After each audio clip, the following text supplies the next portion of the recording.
Hi, everybody. I'm George, and welcome to another episode of the Best Little Horror House in Philly, the show where we talk about the best horror movie ever made, according to our guest, at least. And today's guest is a writer, cinematographer, and director in his own right, an important part of the massive Friday the 13th Part 2 episode of Blip, and the Nashville half of Nashville, CA. Please welcome Josh Ickes. Hey, man. How's it going, George? It's going great over here. Very excited about today's episode and stoked to have you back. I am excited to be here. I didn't think that I would get to talk about this movie with anybody on a podcast, so this is really fun. Yeah, well, I'm very stoked about it. We're finally talking about a Philadelphia area icon today, M. Night Shyamalan. I understand you're a fan of his beyond this movie, is that right? Yes. Okay. So, you know the band Weezer, right? Yeah, I'm familiar. You're familiar with Weezer. And for years, I would tell people, Weezer never made a bad album. You changed. Like, if they got the same radio play, there would still be like people at 16 going, this is what I needed, right? Yeah. Like they're a great gateway drug. And that's how I feel about most M. Night Shyamalan films.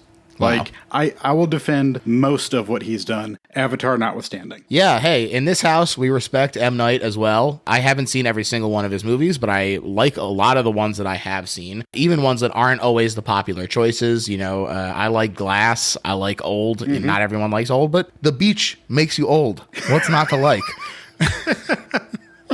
There are shots in Old that are just astonishing to me. Like, oh yeah, I just love that he took this goofy premise and then put this high art sheen on it, which is kind of what he does. Oh yeah, I should say, beyond the fact that I think it is a fun and silly premise, I do like a lot of the actual artistry of Old as well.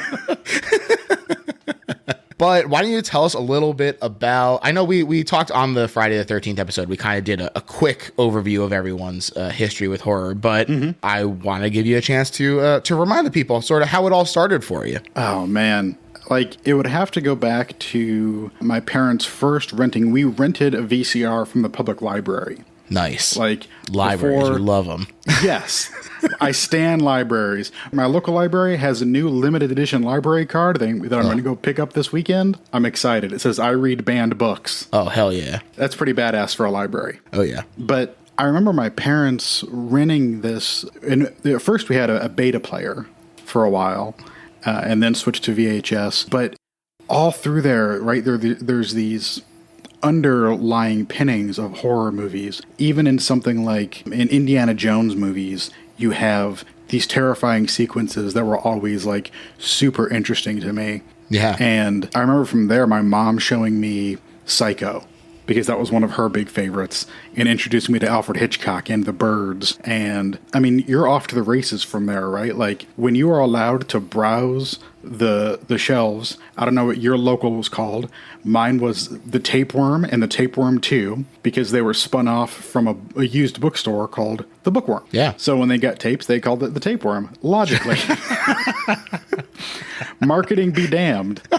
But, you know, I would go and browse those racks, and just all those covers. I know you've heard this over and over again, but those things just sear into your brain way more than like, yeah, I'm sure the Regarding Henry has a great box art image, but it doesn't spring to mind the way that Chud does, you know? Right. It's not as evocative, folks. No. Yeah, I think that makes a lot of sense. I think that, you know, the shocking imagery that is so evocative in horror movies, that's what you slap on the cover. And you're right that it just doesn't happen in, you know, your Merchant Ivories and stuff like that. And there's something about when you're a kid, especially, like, there wasn't a whole lot of kids' fare. This would have been the early 80s. There wasn't a whole lot. Being a child wasn't marketed to the same way that it is now. So you very quickly would find yourself in like the young adult readers section of the bookstore. Sure. And I think that horror was a place that seemed childish in a lot of ways. Yeah. And exuberance. Yes, I couldn't understand like a heavy drama, but I could definitely go in for some people running around the woods getting killed. Like, that's what you play with your friends. Like, it's so similar. Yeah. Like, yeah, I can get down with horror and action movies. Like, that's where it all comes from. Well, today's pick, it's interesting. I mean, this is a great one. I'm very excited to talk about it. We're talking about a movie that probably is in the middle of the filmography of M. Night for a lot of people. And I think it has to do a lot with the environment that it came out into. But we're here to say today that The Village from 2004 is the best horror movie ever made. Hell yeah. Hell yes. It's very funny for me looking sort of at the M. Night timeline and seeing the movies that don't always get mentioned. For example, Wide Awake, Stuart Little, which he wrote but didn't direct, and the punch-up that he did for She's All That. Nobody ever mentions She's All That. Yeah, it's a great movie. And yeah, Robert Iscove was like, who's directed She's All That, was like, yeah, he did a lot of great punch-up and polishing on it. So hell yeah, M. Night. And I don't know how quickly we want to delve into this, but this was at the height of his powers as far as being able to put a project together. Oh, yes. M. Night, he had really broken out in 1999 with The Sixth Sense, and he'd followed it up with Unbreakable, two absolute heaters. And Signs is also critically lauded. And so, when this movie is getting put together, he's being hailed as the next Spielberg by not just one news publication, but dozens. Newsweek is not even a question mark, saying the next Spielberg, the savior of cinema. And so when this movie held for them the first signs, no pun intended, that he wasn't absolutely bulletproof, it feels like people really turned on him in a way that feels vindictive almost. We as Americans, or maybe just as people, but I speak from the Western point of view here, right? We love to put people up on pedestals. And take them down, baby. And then tear them down. That's it. You just wait for them to fall once they're up there. Yeah, and a big part of the problem, in addition to just this putting him up on a pedestal, is that M. Night has a very distinct style. And people get tired of that, especially when it's coming out pretty frequently. You see this in how people react to Wes Anderson as well. They tell very different stories, but it's all the same because it has their thumbprint on it, which to me is a feature and not a bug for both gentlemen. And I have to say, getting to see the past, I guess, 3 or 4 years, the show that he shepherds, Servant on Apple Plus, getting to see everybody else take his style and play with it is so much fun. Yeah. Because it's these pulpy themes, but they're taken deadly seriously. He's a very earnest filmmaker. He's a very earnest man. He just seems like somebody who really is he's probably incapable of telling a lie. When he says that he thinks that this is the coolest thing he's made, he's telling you the truth. He thinks that these are great ideas that he's having, and there's not a lot of duplicity there. And I think that that's, once again, that's a feature, not a bug. Yeah, definitely. And I think that this is hitting a lot of the M. Night hallmarks. You got a somber mood for a lot of it, a sense of loftiness and of menace kind of just off screen. The loss of faith happens, of course, and of course, the twists. We got to talk about the twists because while I would not say that I am actually precious about spoilers, I would say that typically I try and go into movies knowing as little as possible, avoiding trailers even if possible, for stuff that I know that I want to see. Okay.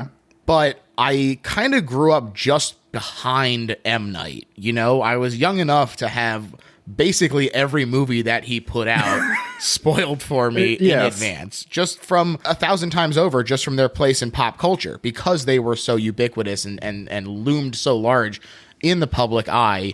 Everyone was talking about them. And so as a younger man, they just got talked about, even if I had been into horror at the time, which, as I've said before, I was not. Right. But it's been very interesting for me to see how little knowing the twists have impacted my enjoyment of his movies. Something like The Sixth Sense, I was sure that I was not going to enjoy it because I already knew what was going to happen. And it turns out that movie fucking rocks. It is a stately drama apart from having that killer twist. Yeah. And that was one that I was on a date the first time I saw that movie and called out the twist the second that the prologue ends. Just because I thought it was funny. I was doing a Mystery Science Theater 3000 riff, you know, on that whole thing. And no, it turned out, my date turned to me. She's like, how'd you know? I was like, oh, I just really got lucky on that one because I am horrible at figuring out twists in movies. I just got lucky that one time. Wow, there you go. It's funny because I think actually knowing the twist to this movie in advance not only didn't bother me, but improves the movie. Because frankly, this is controversial for this show. I can see how this reveal might be a little underwhelming if I didn't know going in. I can see it. But because I did know going in, instead of treating it as a huge reveal, it lends an interesting dynamic to all the whispered conversations and the torn motivations and everything. You can sort of see where the emotions are coming from the beginning instead of having to be like trying to figure out the puzzle piece. Right. And we get all of these stories of people's traumas repeated throughout the piece. And in context, they make a lot more sense emotionally and narratively. Yeah. If you know that twist. If you don't, you're seeing them and you're left, like when you get to the twist, you're left kind of going back and trying to pick up the pieces. Right. And I do think it is stronger. Like, even if you started the movie from an outside perspective, knowing what was happening, I think that the drama of the movie would carry because you realize how damaged and how needing of a safe place these people are. Definitely. And I also pulled this quote from Dag Sodtholt, whose article I greatly enjoyed, and he said, complaints about the twist being unsatisfactory is revealing as to the barrier against looking at his films as works of art, as if 95% of every film is merely a setup, trundling along towards its ending, the entire reason for the film to exist. This is a rather childish way to look at narrative art, particularly with a film like The Village, packed as it is with ideas, meaning, and beauty. Would a personal dislike of what Rosebud finally is revealed to be invalidate the whole body of Citizen Kane? Wow. I like that take. Yeah. Because I remember at the time I said something very similar about the twist in this movie, because I remember coming out of the theater and being like, wow, it didn't need to be a twist, but I love the context of it. Yeah. So there you go. Yeah, can't argue with that. Yeah. And so M. Night wrote and directed The Village with Roger Freaky Deaky Deakins on the camera. This guy's unbelievable. Knows how to use light like nobody else. He's so good with the Coen brothers movies. And this is just another accolade. He fits perfectly with M. Night because they're both very tonal. They both use a lot of color in their work. I think that it's a perfect fit. Mm-hmm. I wanted to call that out, like especially as we kind of go through here. But just off the jump, the usage of in The Village, we have greens and browns and blue playing on our main character. Right. But the yellow and the red that we see, they both pop so much. Those yellow cloaks. I want one of those cloaks as badly as I want one of the Fellowship's cloaks, right? Nice. Yeah, they're really fun and they definitely pop. 300 men and women built this town. A lot of work went into it.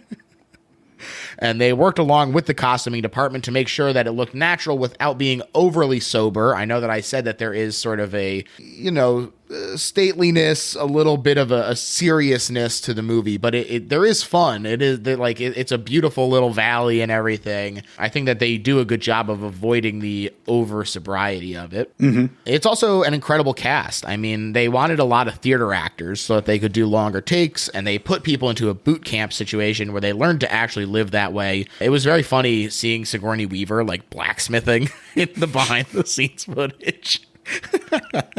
But Joaquin Phoenix said that everybody felt that it was really beneficial to sort of divest themselves from their contemporary lives and go into this boot camp. And I noticed when those opening credits come up, you go about 14 credits deep before there's names that I don't recognize. Yeah. Like, this cast is stacked. It has so many people playing in these small roles or early part of their career that definitely Jesse Eisenberg, I remember at the time, I was like, he's the brother of the little Pepsi girl. Yeah, that's right. Franz Kranz is in there from Cabin in the Woods, shows up. Unbelievable. Judy Greer. Oh, Judy. Amazing. Uh-huh. Well, let's get into this cast because start off with Bryce Dallas Howard, who she had done a few small roles up to this point, but M. Night saw her portraying Rosalind in As You Like It in New York, and he didn't even audition her. He said, "You're Ivy Walker," who is the blind daughter of Edward Walker. Like you said, we have Judy Greer as her sister Kitty, Joaquin Phoenix as Lucius Hunt, and Adrian Brody as Noah Percy, perhaps the role that aged the least gracefully. But they round out the main cast of young villagers. Although the guard, Fenton, is played by Michael Pitt from Funny Games. I was like, what the heck? I wasn't expecting to see this guy again so soon. What a great name, Fenton Coin. Oh, love it. Yeah. A lot of great names in this movie. Yeah. We also have our main elders, William Hurt as Edward Walker, who I already mentioned, Sigourney Weaver as Alice Hunt, who is Joaquin Phoenix's character's mother, and Cherry Jones as Mrs. Clack, and Brendan Gleeson as August Nicholson. Tiny role for Brendan, but man, he is just so great all the time. That's one of those where you just cast him and you know you're done. Like, that's your whole work. Like, all right, he's going to sit there and be jolly and old worldy and just fit in, and it's going to be great. Oh, yeah. Now, those we don't speak of actually had kind of a really cool, almost Annihilation Bear look at first. But when they scaled it up, they were like, it actually looks silly on a human being. Seeing the footage, I am inclined to agree, but the models truly were rad as hell. And as they are, they're kind of Morlocky, dark side of humanity kind of thing. Humanoid, but also very creepy. I was reminded of the French movie The Wolves, what am I thinking of? An American Werewolf in Paris. There you no. The one that's an action movie, it's from roughly the same era. Dog Soldiers. No, but that would be kick-ass. I don't know. There's a similar design, like with the spikiness of it, and kind of the hunched, where you can't tell if it's animalistic or humanistic. Right. You know, pretty much most of the way through it, which I think is just a really cool design. Definitely. Now, like I said, many, though not all, of the critics had sort of castigated the movie for the twist, so you know we got to check in with old Raj again. He gave this movie 1 star and started the review with the sentence, "The Village is a colossal miscalculation, a movie based on a premise that cannot support it, a premise so transparent it would be laughable were the movie not so deadly solemn." But this is surprising to me, actually, because he loved Signs, which is just as absurd and maybe more absurd. I would say the central thesis of Signs does not hold together as well as this one does, personally. Sure. Also, I mean, at some point, you can be willing to accept that these people have just, like, are overlooking minor plot holes in the story. Yes. But truly, I tried so hard to not care about how dumb it is that these aliens are killed by water when they come to a planet that is so much water and rain is such an observable phenomenon. Like, in the War of the Worlds, it's like, I get it. There aren't clouds dropping colds on people all the time. But to just look at Earth and see all the rain clouds happening all the time and go, this seems like a good idea. I don't know. It feels like such a huge plot hole that I have a tough time accepting it in a way that I usually try to not care about plot holes. The saving grace of Signs for me would be when Mel Gibson is eating and crying at the same time. That's one of my favorite acting pieces. Everybody's gonna eat. It's so good. Yeah, look, this is not to say that I hate that movie. I think there's a lot of good stuff in it. That is just the thing that kind of brings it down for me. But and to that point, this is just why it's crazy that, like, if he can get past that, where is Raj stumbling here with the premise of The Village? Especially since I think the central metaphor of The Village is so strong. Right. Even if you didn't buy into the particulars, the idea of it is so powerful. I could see another filmmaker basically tackling this same sort of story today. Yeah, definitely. But he wasn't interested, and in fact, he named it his 10th worst movie of 2004. Oof. Yeah. That's brutal. Classic Raj. But despite the critics' best efforts, it was a commercial success, making $257 million on its budget of $60 million, although this and Wide Awake are the only two of M. Night's movies that have not gotten a Blu-ray release. Really? Yeah, how about that? I did not realize that. Yeah, I went looking for a Blu-ray. It turns out they don't exist. That is wild. It seems like it should be out there somewhere. You would think. Now, this is a particularly visual choice of movie, in my opinion. Mm-hmm. There is a lot of callbacks and mirror images kind of stuff. So I wanted to set up a few of the motifs that come back or things that might not directly fit into the flow of conversation, but I did want to call them out. First off is that this movie takes place during the changing of autumn to winter, which certainly feels deliberate, conjuring the fear of death, the starkness, the illusion falling apart. Second is to point out that this comes out in the aftermath of 9/11.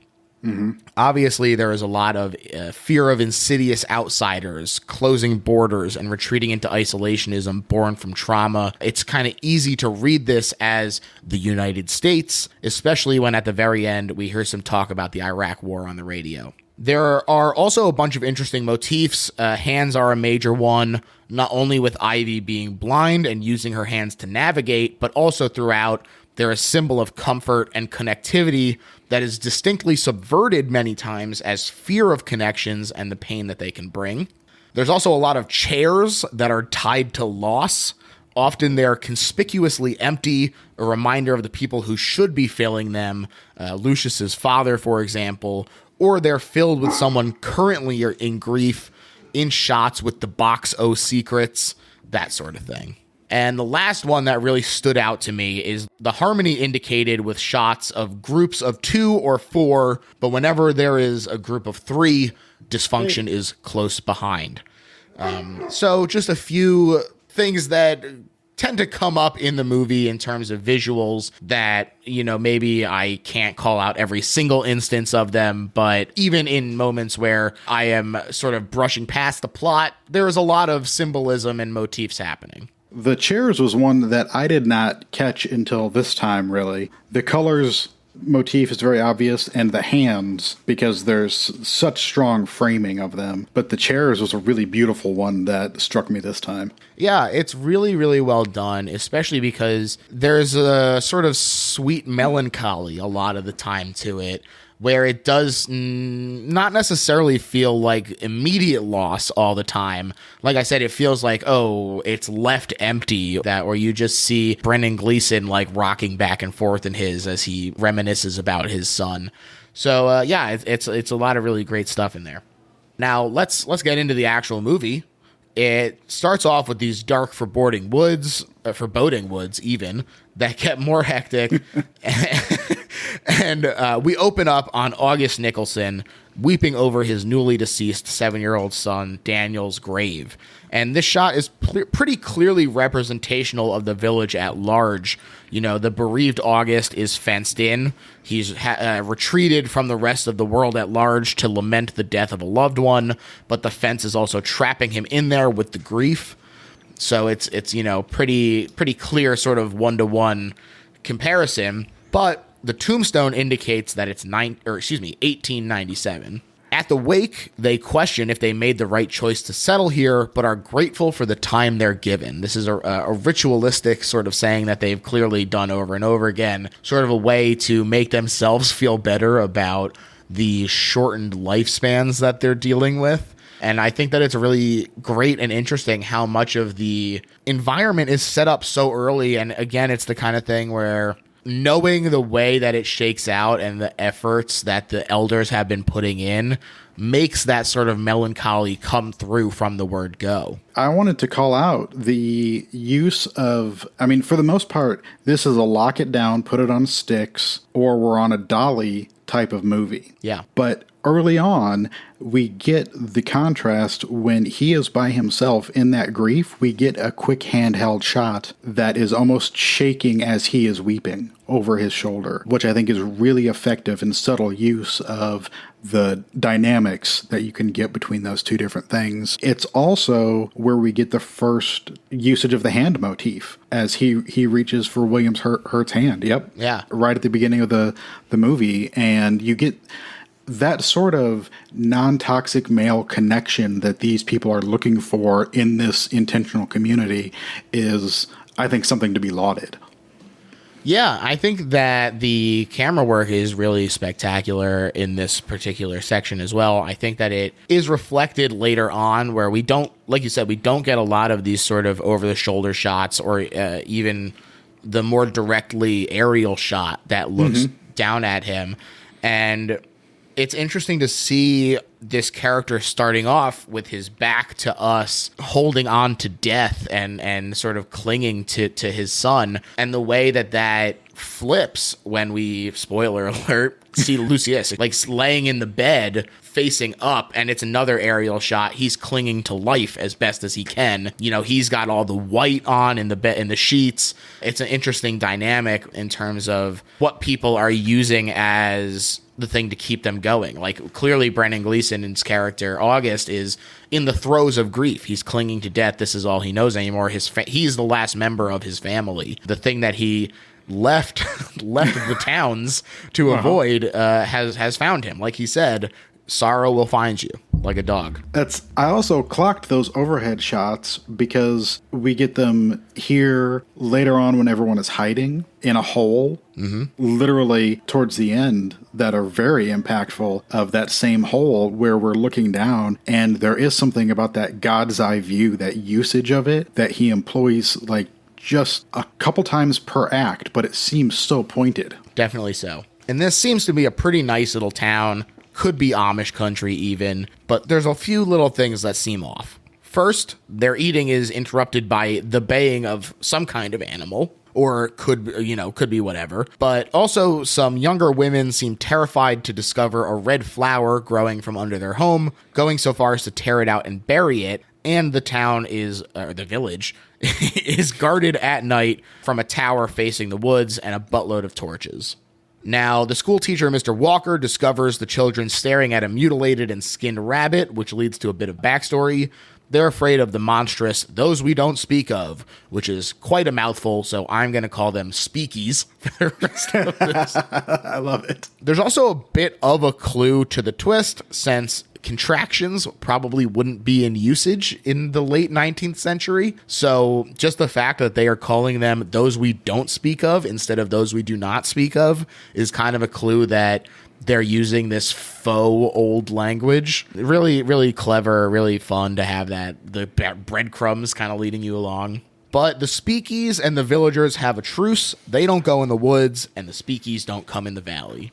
At the meeting of the elders, Lucius comes in, and he's clearly very nervous. His mother Alice is one of the elders, and he makes sure to clarify that she knows nothing about his purpose there today, which is to ask permission to enter those same woods just established as part of the truce with the speakies. The staging of that with the circle of the elders and him on the outside, once again, like, it places him separate in the town.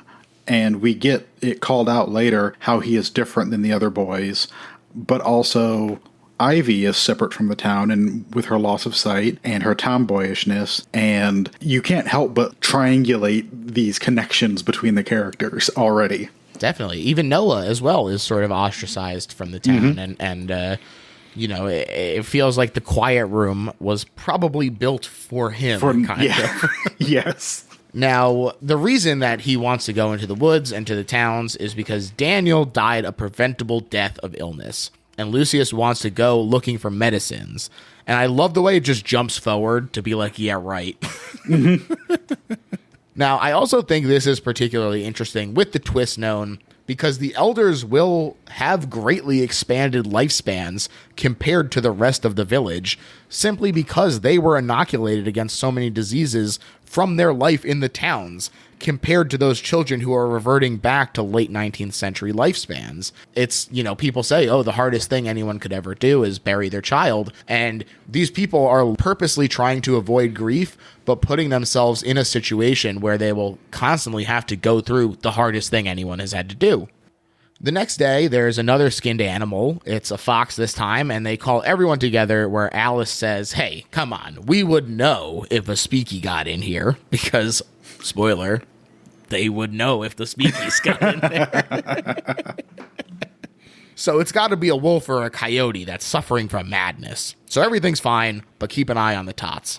And as they leave, Kitty Walker talks with her father and says, oh yeah, since we don't want to talk about this nasty killing stuff, how about this? I'm in love with Lucius Hunt. In fact, she wants to marry him, although he doesn't know it. And we got to talk about Judy Greer. We kind of alluded to this at the beginning, but hot dang, she is so good in this movie. Her little speech about how great love is as she reveals her feelings to Lucius is fantastic.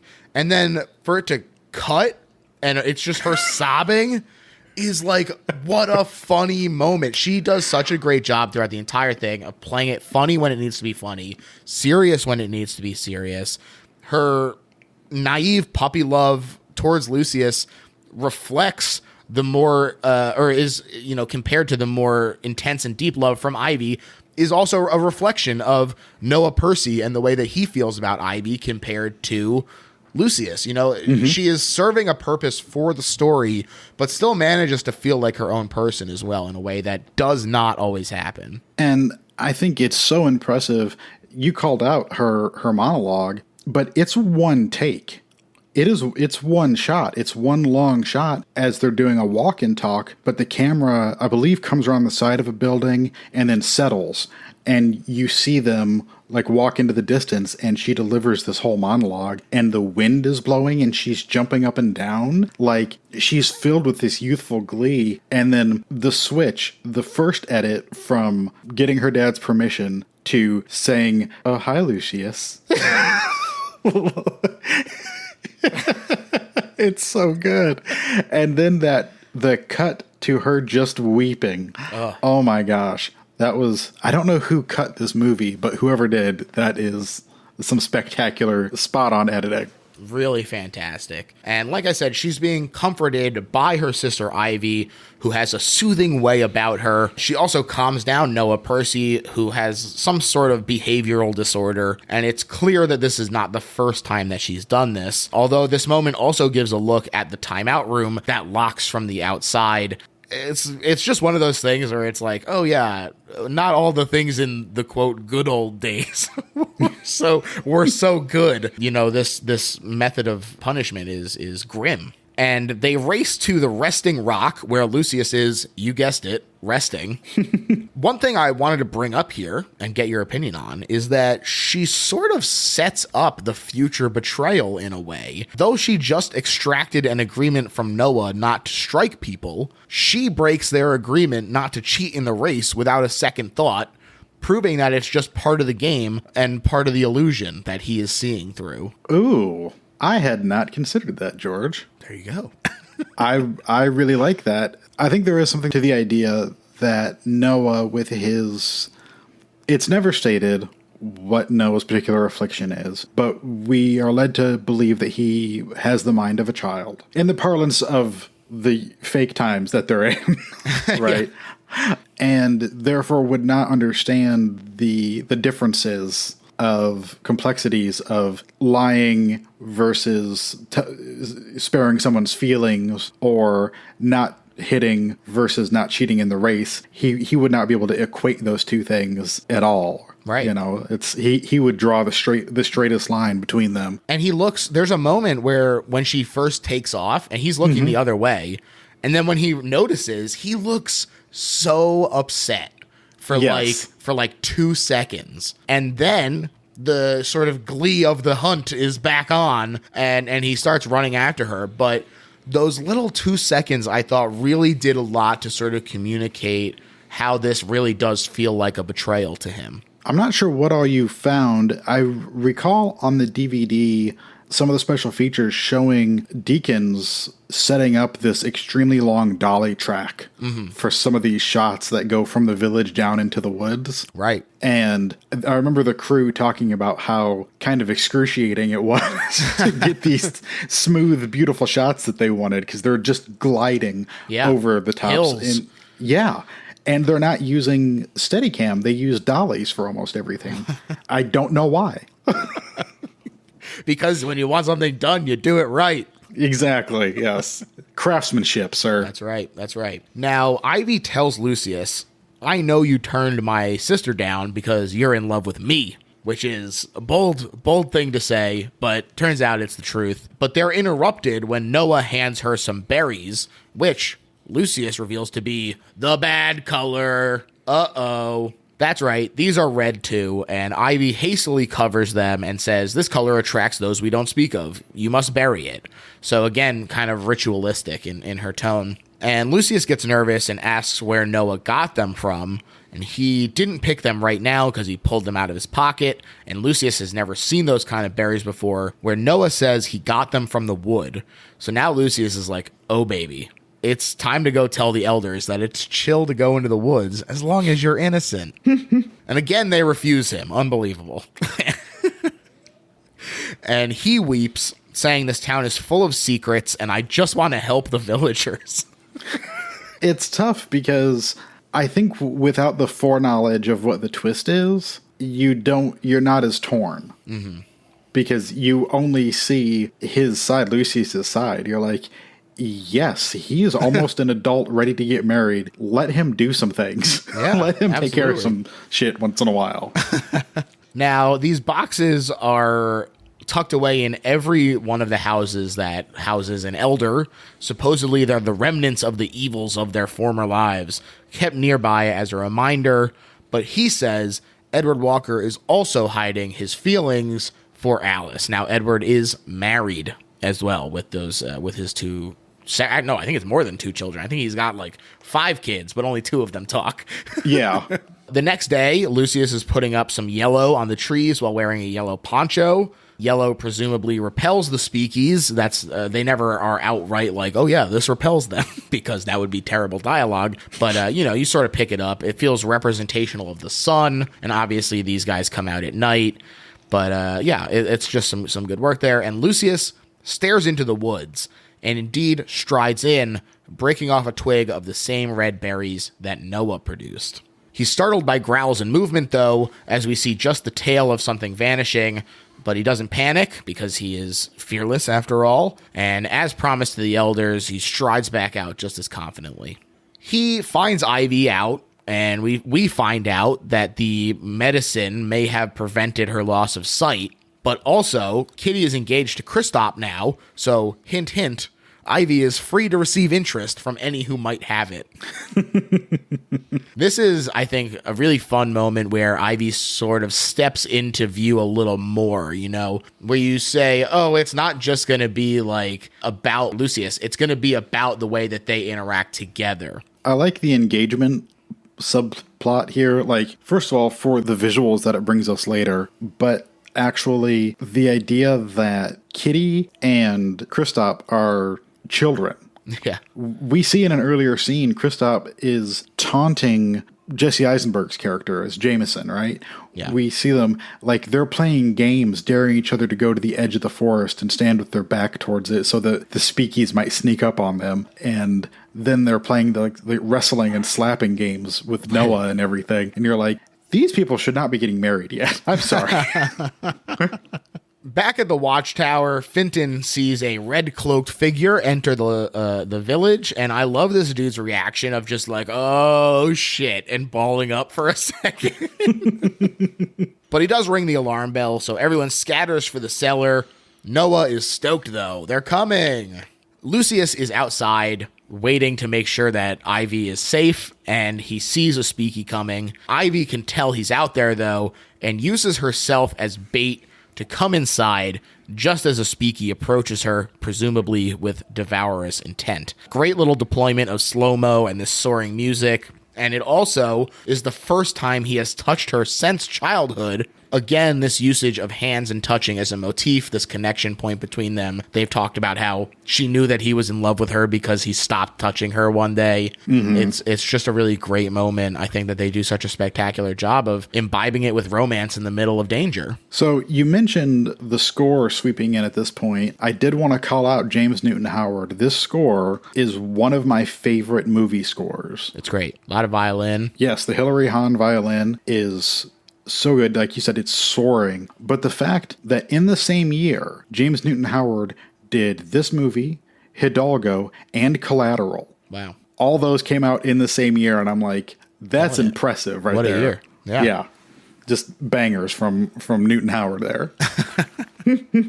The elders say that the markings, a red slash on the door, indicate that this was just a warning, that they felt threatened. Lucius does confess, though, via note, and Edward Walker kneels to comfort him, saying Lucius is fearless in a way he will never know. And this also foreshadows Edward's later line, "The world moves for love. It kneels before it in awe." I think that it's just a nice little forward motion allusion. Now we're at the wedding reception for Kitty, and Edward reflects the funerary opening, saying we're grateful for the time that we're given. And there's a pig sacrifice as well, tossed into the woods. And Ivy is chatting with an elder, but the conversation takes a bit of a darker turn when she says that her older sister was killed at 23 by a group of men outside their home before this elder came to Covington Woods. So again, this sort of thought that anything outside of here, not just in the woods, is this terrifying and foreign place. It does seem like a fun party, though. These freaks can get down. Oh my gosh, that party scene, it's so beautiful. I don't want to go to many parties in movies, but this one looks pretty good. Like, yeah. It's not so intense that you're like, that's too much. Right. But it's interrupted by the sound of a scream that splits the night. It's some young boys, and they say they saw another speakie leaving more warnings. What the heck? Get out of here, they said. This time there are lots of strung up rabbits in a doorway. M. Night loves to frame stuff through a doorway. I noticed this a lot in Signs as well. But in this movie, it seems to be pretty symbolic of truth and understanding. And it will definitely come back up in our discussion. There's going to be an inquest, apparently. Love an inquest.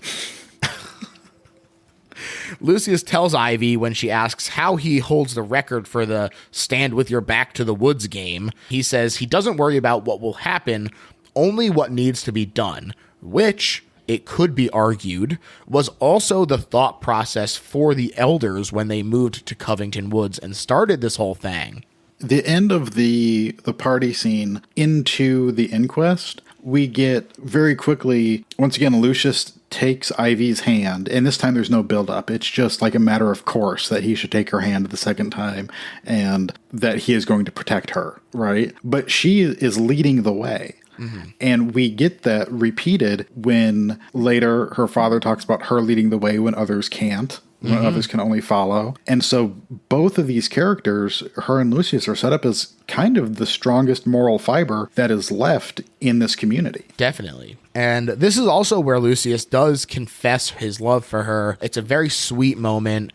He says they will dance on their wedding night. And this is actually M. Night's second longest scene across his entire filmography at 183 seconds, or second longest shot. Wow. Yeah, beaten by one shot in Unbreakable. That is 220 something seconds. Similar to that, this is the third time in the movie that he has touched her, but the difference is that this is the first time that it's more, quote, of his own volition than trying to save her. Obviously, this connects to the hands motif, but additionally, this promise is ironic since the other two times they've touched are framed like dancing. The slow-mo with the music as he leads her down to the cellar, and where the rest of the dance is going on and he sort of saves her from the commotion, it looks like they're just more of the dancing. So the fact that these two are framed like dances, and then he says, I will dance with you on our wedding night, does sort of fit that triplicate again. And it just is really fantastic. And I love that long shot with the two of them. And, okay, George, have you read any Mamet theory on filmmaking? I have not. Okay. So Mamet is a big proponent of uninflected acting. You do everything through the edit. You show the actor, you show the thing he's looking at, and therefore you understand. That does not leave room for beautiful moments such as this shot where these two actors work themselves to the edge of tears just through their dialogue back and forth. Right. And I think that very strident kind of militant sort of look at how these things should be framed it's so sad to me because you miss out on, you might be able to do mammoth stuff, like I could understand reading his words, how he would come to that theory of filmmaking. Mm-hmm. But there's all of these matters of the heart and of acting that you just wouldn't get. And I think it's really cool that M. Night just lets this play. Definitely. And Kitty is fine with it. It turns out she accepts that there is a different kind of love going on between the two of them, and it's wrong for one love to sacrifice another. Hell yeah, Kitty, MVP of the movie.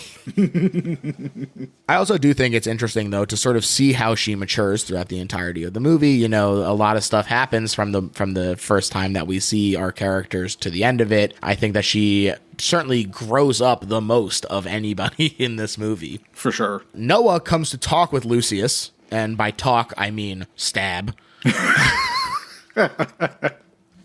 It turns out, it was obvious that he was in love with Ivy, but like I said, it's that sort of puppy love that's reflective of Kitty's infatuation with Lucius. And Lucius collapses, and Noah isn't sure what to do, and then stabs him again. This moment, I truly could not believe this shit. And it's just quiet. All you hear is like the squelching of that knife going in and coming back out, and kind of the thump. And it's just like, oh God, there's something about stabbings, like a nice, slow, intimate stabbing like this that really is off-putting in a movie. Especially something like this, like you don't expect that level of upsetting sort of violence, I don't think, in this type of movie. Yeah, it really comes out of nowhere too, because they've sort of played down Noah's violence. We hear at the very beginning that he's hitting people, but maybe this is or at least my fault, that you just go, oh, well, what's he really going to do? Right. Turns out he's going to stab Lucius. But yeah, his hands are covered in the bad color now, and he starts to sob to his parents. He's completely lost. He's imploding in on himself. He's reverting to his childlike last words of mama. Those are the last words that we hear him say. His portrayal on this porch here as he comes to grip with what he's done, I think is an excellent performance from Adrian Brody. Like I said, the character itself doesn't necessarily age perfectly, but working within the confines of that, I think Adrian Brody in this scene does a really great job of imbibing him with some humanity. And I think this was, if not the first, one of the first places that I would have seen Adrian Brody, and that he really stuck out to me. Yeah, this was a year before King Kong, so... Yeah, I had seen Summer of Sam and Thin Red Line. He does not stick out in Thin Red Line to my knowledge. Summer of Sam, when I rewatched it, I love his storyline the most. Mm-hmm. And especially the Baba O'Reilly montage that we get in the middle of that. That's a fantastic sequence. And, he carries so much of that. But yeah, because I never saw The Pianist for reasons. There you go. Hey, not my favorite movie. Okay. I'll do a quick digression to say, I don't think that Nazis deserve redemption arcs. Let me be controversial here and say... Yeah, and so when a movie's crux boils down to, through things like liking music, we're not so different, you and I, you Nazi. No, I actually am very different from a Nazi, and I cannot endorse a movie where that is the moral. So... I appreciate that. Yeah. Take a stance, George. Yeah. But yeah, I think Adrian Brody had a really good couple of years here. I like that Hollywoodland movie that he was in 2006 as well. Oh, yeah, yeah. The word gets out that this has happened, and Ivy goes to check on Lucius. I love the sound design here as it sort of goes interior on her perspective with the hum and the counting. It's really great. And then when she accidentally like kicks him, when she stumbles across him literally, and he's there on death's door. It's sad. It's really a sad moment. She slaps the hell out of Noah, who cries in the quiet room, and then determinedly tells her father that she's got to go through the woods to get medicine for Lucius. Huge twist.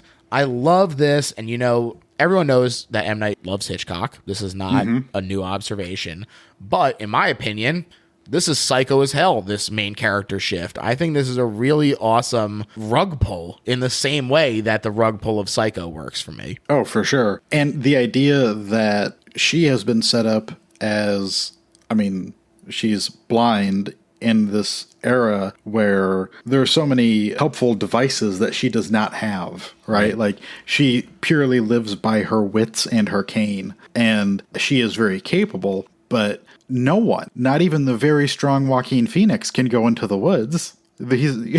So why are we going to allow our precious daughter to do that? Yeah. And it turns out the reason is because there's an infection. So the elders are hemming and hawing. No good can come without sacrifice, they say. That might mean never going back to town. That might mean the life of people like Daniel and like Lucius. But ultimately, he does give her permission to go. I love the speech that Ed gives Ivy about his father, her grandfather. It's really great delivery. But he walks her to the shed that is not to be used. Truly, the names just crack me up. I'm imagining like a cartographer trying to squeeze in the well from which water is drawn next to the shed that is not to be used. But there's a huge emphasis on the door to this building, holding the village's truth contained within. Again, these doors as sort of the portal to the truth and everything. Do your best not to scream, Ed says. Cut 2. Ivy heads into the woods. Little Yellow Riding Hood out here. I also really love her reintroduction. It's the same cinematography and blocking as the first time we meet her. And it's also a reversal of the blocking and cinematography of the first glimpse of Lucius in the yellow robe, who strides towards the camera and then turns to profile left, whereas she is sitting profile right and then turns to face the camera. And is she sitting at the sitting rock? That's right. Is that the same? Rock. The resting rock, I'm sorry, yes. But once again, circular back to where we first find out about the bad color and about some of the danger. Yeah. Yeah. And it is really a bold move for a blind person to be leading the way, but she is leading with her brother-in-law and Finton going with her, and she has some magic rocks that will keep them safe. Why haven't we heard about the magic rocks? Oh, yeah, exactly. Why haven't we heard about the magic rocks? Uh-huh. And Kristoff is freaking out. He didn't even want his shirt wrinkled. No wonder he doesn't want to be out here.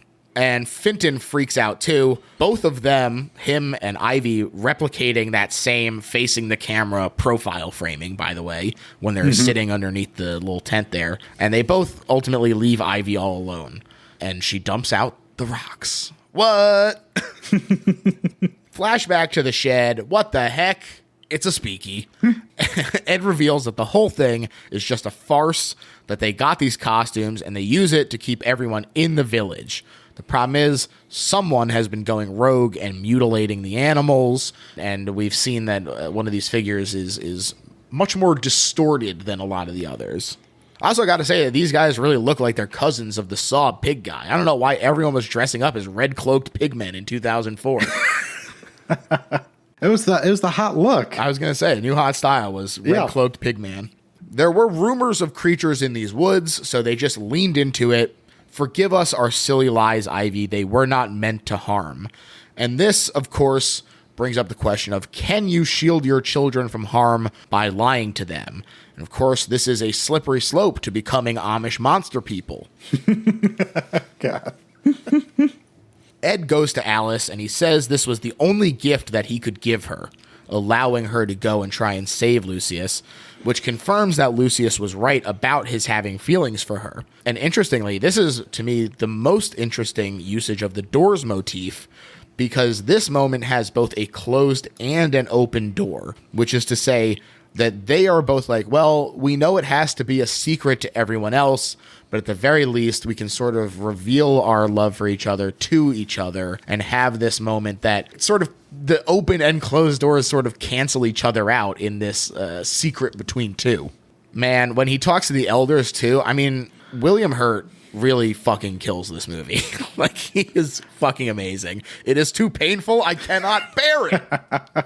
William Hurt is someone who I'm just happy every time he's given a emphatic thing to say, because he brings that. He seems like he has much more gravitas than just your normal dude on the street, right? Yeah, he delivers this dialogue really impressively well. You know, the whole point is kind of that a lot of it sounds stilted, but coming from him, and also Sigourney Weaver, I think, does a really great job with it. Yeah. They feel very natural at it. And maybe that's because they're supposed to be the elders. They've been doing it for a much longer time. But yeah, I just think that he does a really fantastic job at delivering the important moments.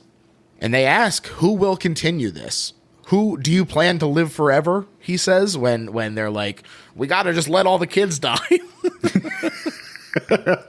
It's like, okay, good plan. What's the next step? August Nicholson shrugs and he says, let her go.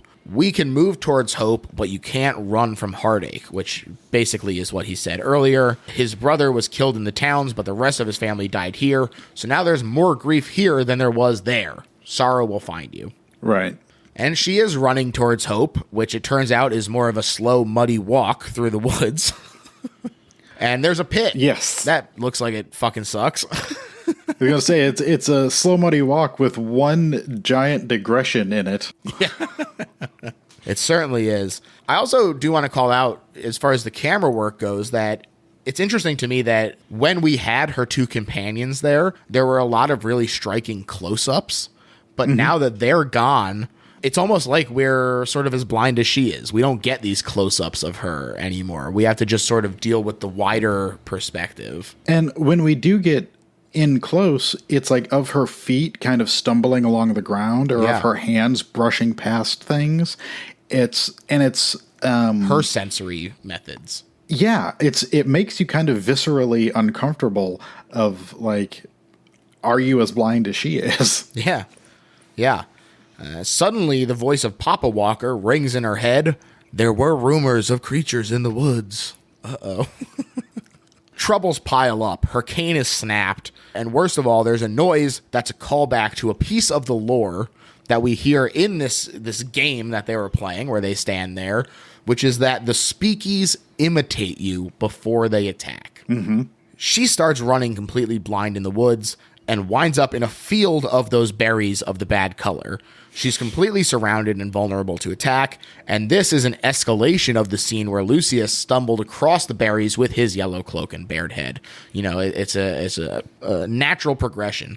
There's a growl, and it is a freaking speaky, and so she retraces her steps and leads it to the pit. And there's a lot of the hand imagery here. Not only her outstretched hands and back to the creature reflecting the game the boys played, and a fearlessness, but also that fearlessness is also reinforced by Kitty's outstretched hands during her confession of love. We see that this is what people do when they're being brave. Yes. They T-pose, essentially. Exactly. The falling into the pit, but not dying, the finding the uprooted trees both times to lend her a landmark. It also calls back to the way Edward said the world moves for love. You know, the fact that all of these things work out just right. This actually does feel a little bit like Signs, where they're saying, you know, you can look for the miracles. You can say that this is nature moving to facilitate this love. Or you can say, wow, it's a coincidence, and I guess I'm all alone, and I'm out here by myself.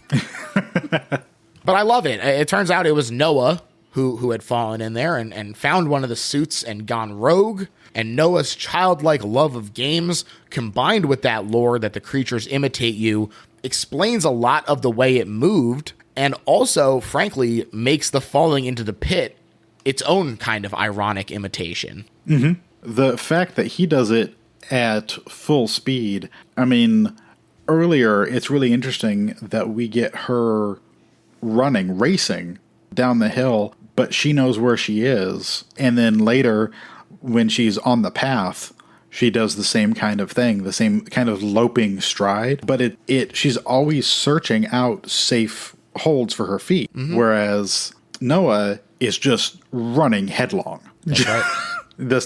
He doesn't have the forbearance to maybe back off a little bit and think about things. He only has full steam ahead. I also love that now that we know it's Noah, this makes the previous scene a reflection of that foot race to Resting Rock from the very beginning. The sunny valley now replaced by bare trees and joy replaced by fear. It's a mirror image of it pretty perfectly.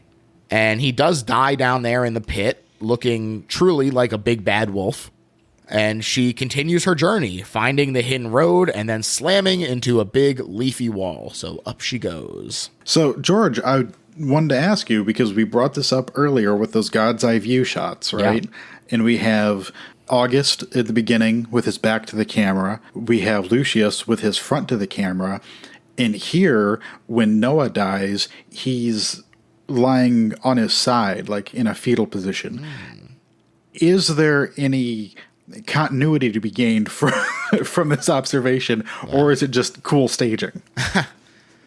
Yeah, well, I wonder, because I feel like there's got to be something there. I don't know that I know what it is, but the deliberate positioning of people being headlong facing into camera versus the profile, it's too repeated and too deliberate to not mean something. It's almost to a level of like Ingmar Bergman, right? Where we have either straight on in profile or two profiles turned away from each other at different points.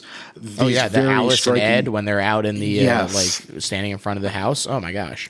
Yeah, these very striking compositions that utilize faces and bodies as part of the tableau. Definitely. That I think, like you said, I don't know if I can decode what he means, but I think that he had some sort of symbology tied in there for himself, at least. Definitely.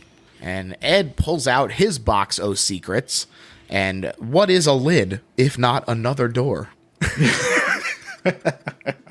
So he opens that up to the secrets within, and it has a photo of all the elders looking much younger at a modern counseling center wearing modern clothes, although that is modern accounting for the passage of time since they got to the village, plus the fact that this ostensibly takes place in 2004, so it is now modern twice removed.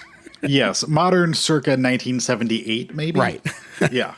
And it turns out that Ed taught at UPenn, right dang around the corner from me. And he wanted to discuss an idea, the Avengers Initiative, except they're all the Punisher. Just kidding. He wants them all to live on this crazy village. Is there something that's the opposite of the Punisher? People who literally run away from their traumas. Some might say that's still the Punisher. Ooh. Nicely called. Yeah. But a Walker Nature Preserve ranger finds Ivy scaling the wall. I love this. The fact that this friggin' billionaire boy set this all up. He friggin' did it. What a rascal that Ed is. I'm from the woods, she says. Please help. And he hesitates, but takes a look. And he says, what the hell? You living there? Says security guard Kevin. It's an interesting return to what we would consider normalcy, not only for the character, but also for the movie, where things slow down and we get some traditional like reverse shot stuff that is not typical for the rest of the movie at all. And I think this does really help to distinctify them as being from two different worlds because they're not sharing frames. Additionally, the preceding 15 minutes are extremely minimalist in dialogue, which is a notable counterpoint to the florid verbosity of the rest of the movie, and then now her being able to talk to Kevin again. The striking difference between Kevin's actual modern language and her faux old-timey language, which I would have to check and actually see what it should have been in 1890s. Right. But keep going. I have so many questions though. Okay. All right. Well, let's keep going. Maintain and protect the border. That's the extent of our cushy gig, says the guard at the desk, aka M. Night himself. Very fun that you can see him in the reflection of the fridge. And like I said, you can also hear the radio discussing the chaos and death of the Iraq War, which is, of course, exactly the kind of fear-driven modern violence that the village was hiding from. And apparently a few years back, it even got out in the papers that the estate was paying the government to keep flight paths away from the preserve, too. And that was a stressful time for him. But Kevin smuggles Ivy the meds because, as Edward said, she is led by love, and the world moves for love. Like I said, very earnest filmmaker. What a romantic, this guy. Yes. She treks back through the woods, and the elders discuss that Noah has made their stories real and can continue the village. Wow. Ivy also holds the injured Lucius's hand, although his face isn't visible, which is a trend since Ivy took over as protagonist. So we have to rely on things besides sight to know that he's there, which also really drives home this hand motif right at the end, their connection still holding strong. And the credits give us some fun photos of the elders starting the village. I like that as a nice little touch. It didn't have to be there. Hey, here's our little flashback, of all the fun times we had coming out here where we had to dig wells, I guess, and build our own houses, and then our children all died. Yeah, and I think this is really great, especially because I think it leaves plenty of ambiguity as to what's next. Because although he talks about a preserve and a guard shack, Kevin never answers Ivy about the cause of the siren. And there's never really any indication that she notices the outside is in another time period. Mm-hmm. Additionally, she doesn't seem to have been able to see Noah's color when he was playing hide and seek inside. So does she know that he was the one who was the creature? And finally, my last bit of ambiguity that I really enjoyed here is, will using this medicine tempt them into chancing contact once again? Is this the beginning of the end? That was my big question that I had a minute ago, is now that this barrier has been breached, how much easier is it to breach the next time and the next time? And if you saved his son, if you saved her lover, why isn't my lover good enough? Why isn't my child good enough?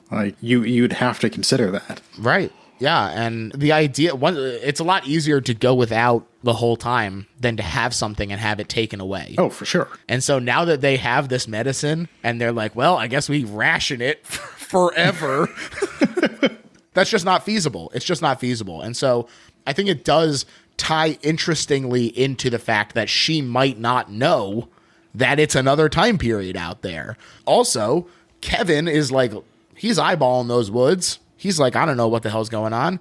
Maybe he'll explore the woods. Maybe he'll find, truly, the people are like, oh, this is a dumb ending because it's like she just does it and gets back to the village. But not only is one person's life at stake now, but the whole village is at stake now. Yes. And what does this mean for the people within it? I think it does such a great job of opening it up beyond the scope of the movie right at the end. It's so great. I think the idea of people living in an intentional community that have cut themselves off in any way, shape, or form from the outside, it is fascinating, but you can't help but think of other instances in real life when this has happened, or when people have lived on communes, different things like that. Even, hell, Jared Leto's followers who didn't know that COVID was happening right at the beginning.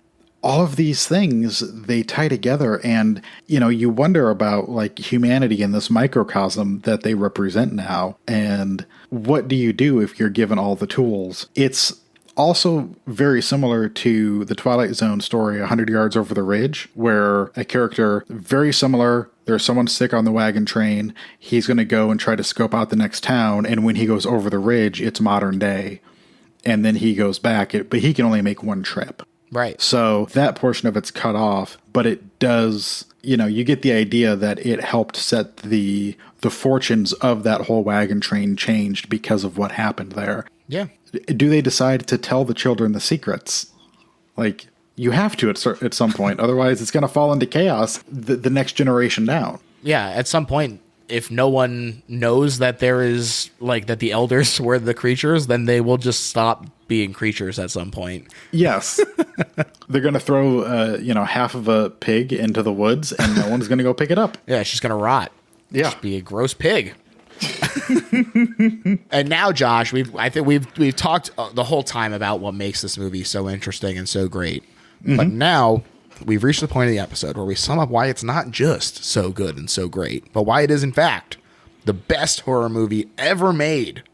I'm going to let you start. Okay. I think everything about this film, the casting, the I don't want to use the word elevated so early in my pitch, but the elevated feel of it, the score, the very classy score that's brought onto it, makes this movie ahead of its time. And I think if it came out now, people would respect it a lot more because, or maybe a couple years ago, it would have been in the pocket of quote unquote elevated horror, and it would be seen as something that's dealing with generational trauma rather than just a movie with a twist. Sure. It would have been seen as a horror movie with something to say about how we live our lives today, not just, it's fake old-timey, big deal, So I think that because this movie is so under-respected and because the director himself got such a pile on, it was even more neglected,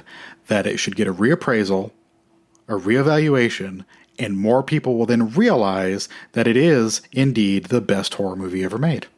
Absolutely. I totally agree. To me, this is the best horror movie ever made because not only is the cast outrageous, not only is the setting a lot of fun and really well put together, not only does Freaky Deaky kill it on the cinematography, but also this is the best horror movie ever made because of the very intense fable elements.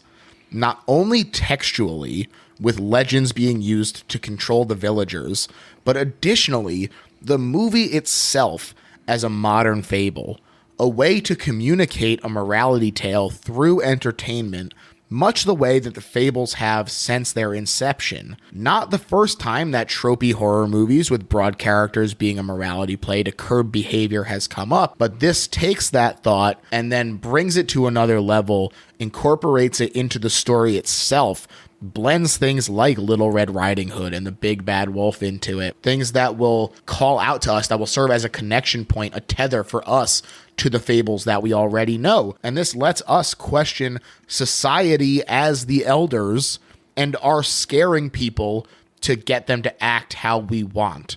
Is that sustainable? Is slasher movies saying don't have sex and don't do drugs? Does that replace parenting?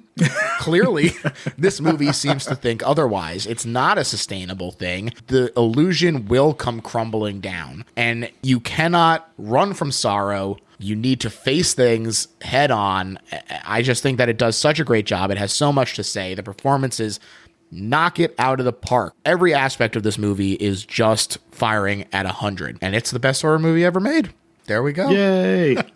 See, was that so hard? It wasn't so hard. Josh, I want to thank you so much for coming on the show, man. This was an absolute blast. Please tell the people where they can find you. You can find me on my other show, Nashville, CA, or the soon-to-be-released Stagecoach Justice. Wow. Where me and my friends Eli and Andrew, fellow filmmakers from here in Nashville, are trying to give a more scholarly look at the Western and its influences down through the years. But we keep it light. There is a fart joke within the first 10 seconds of the cold open. So we try to have a nice mixture of things. But that will be Stagecoach Justice coming out probably in the next couple weeks. So wow. Well, very excited for that. I'm sure it'll be a whole lot of fun. And I know for a fact that Nashville, CA is a whole lot of fun. I have been on it myself to talk about the two documentaries, American Movie and Harlan County, USA. But in addition to that, The show is just great. I listen to it all the time. I love hearing the double features and why you guys think that they work well together. And I have forced myself to check out movies that I had not seen, and usually I like them. So there we go. Good. That's the whole point. That's the whole point, folks. Bring the love. So check out Nashville, CA. As far as my plugs, you can find me on Twitter at littlehorrorphl. That username applies pretty much everywhere, including Letterboxd and Instagram. Shoot, it's everywhere. What else? It also extends to the Patreon, where you can find bonus episodes for just a couple bucks a month. We've covered all kinds of stuff like EC Comics, the history of the Tales from the Crypt and all that stuff. We also are just releasing a commentary for Alligator, the 1980 movie with Robert Forster, which I love very much. And my hope is that those will become an addition and not a replacement for the bonus episodes for the Patreon. So people can hopefully be getting 2 things a month instead of just the 1 bonus episode, because wouldn't that be great? So check that out. There's a lot of great stuff on there already. So yeah, check that out. And that's pretty much it. Oh, rate and review too. Oh, yeah. Okay. That's the one we always forget to do. I always forget it. Also, I always forget to say that there is a mailbag that people can email, bestlittlemaiLbag@gmail.com. And every now and then I do a mailbag episode, but I always forget to plug that. And so usually I scramble for questions right at the end. So if you feel like you have a question, feel free to send that in. Okay, that's it. Bye, everyone. Bye.